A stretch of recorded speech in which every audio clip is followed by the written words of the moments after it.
In this video, I'm gonna teach you how to use your Commonwealth card overseas. It's a very quick and easy process, so make sure to follow along.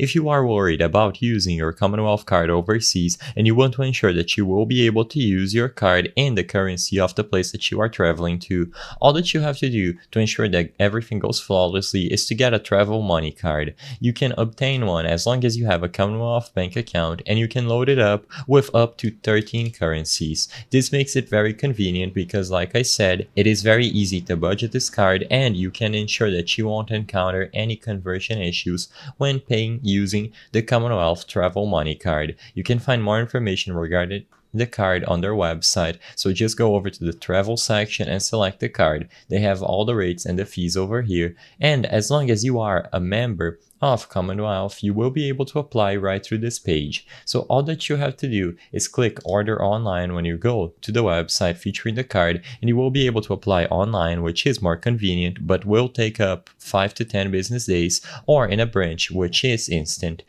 Both of these options will have no card issue fee, so keep that in mind. There is no fee attached to them. It is just personal preference. You will then have to log on to NetBank to finish this transaction. And as soon as you receive your card, like I said previously, all that you have to do is load it up with up to 13 currencies. This will allow you to use your Commonwealth bank card overseas. So click load today on this page, and once again, you will have to sign into NetBank.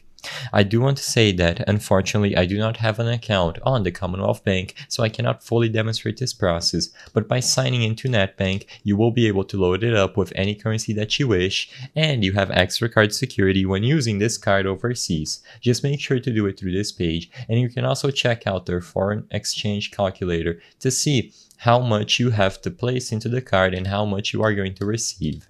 I hope I was able to help you on how to use your Commonwealth card overseas. If this video helped you, please be sure to leave a like and subscribe for more quick and easy tips. Thank you for watching.